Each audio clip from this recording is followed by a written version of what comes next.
Hello everybody, it's Quan again and I'm back with another video, and this video is gonna be concerning a anime known as Haganai.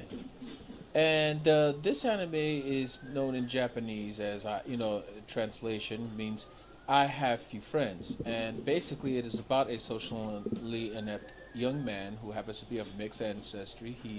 His mother was English from England, and she passed away, and his dad is Japanese, and his dad's off on business. He has his son going with you know, the younger daughter to go back to their old hometown to stay.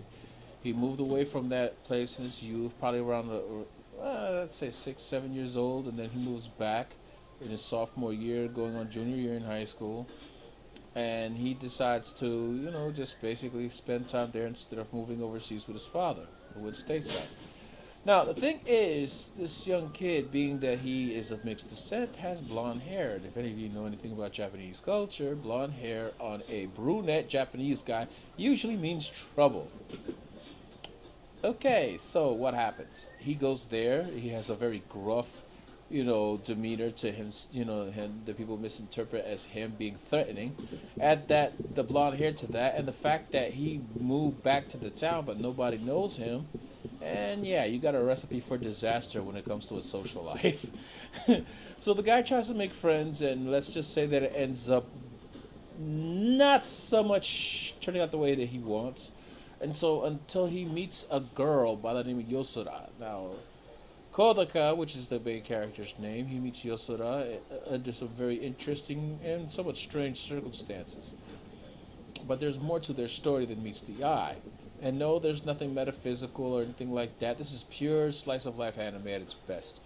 Okay, just gonna warn you, there's a lot of ecchi and whatnot. Now, there's several characters in here.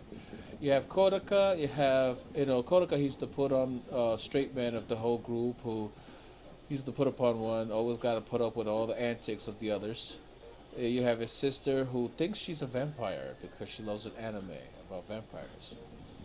You have a young lady by the name of Yosura.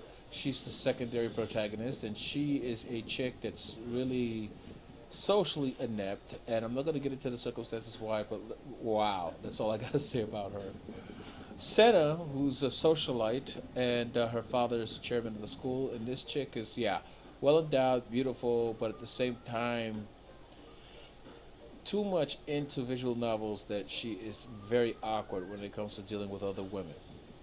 Then, you have other characters, but I'm just going to name one more, and that's one that I want to focus on a bit, and that's Rika. She's a mega neko, as they refer to in Japanese, meaning she's a glasses girl, which odds are tends to be intelligent, clumsy, etc., and whatnot. That's the tropes that usually follow. But in her case, there's a twist. She's a mega neko in a traditional sense, but she's also pervier than Yamada from Bigara HK, which makes her hilarious. I'm telling you, her interpretations of popular manga and anime will leave you on the floor if you get a sense of humor.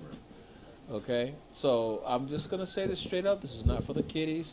This is for the adults. And yeah, and this anime is just freakishly hilarious.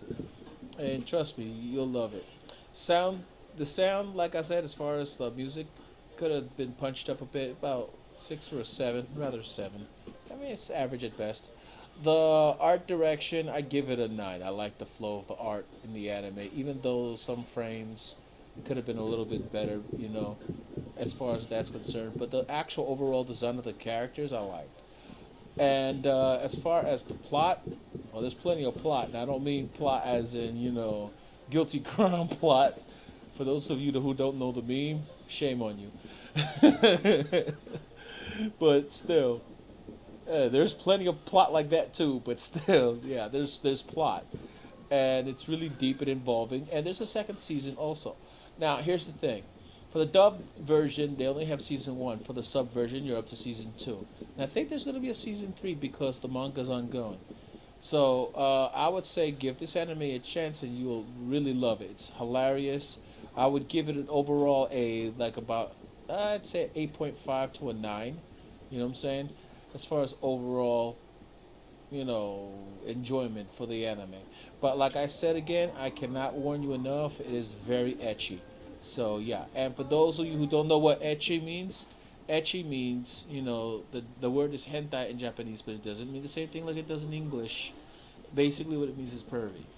You know what I'm saying? Lewd, but not excessively so. So they shorten it to ecchi, which is how they pronounce H. So there you go. Anywho, now that we got that little explanation aside, well, I'm gonna see if next week I could bring you another non-spoiler review. And once I get that situated, it's gonna be about Sword Art Online. I've been inspired by a buddy of mine in two groups that I am in Google Plus. So yeah, I'm gonna be doing a non-spoiler review of Sword Art Online, and then the following week I'm going to finally get into Attack on Titan.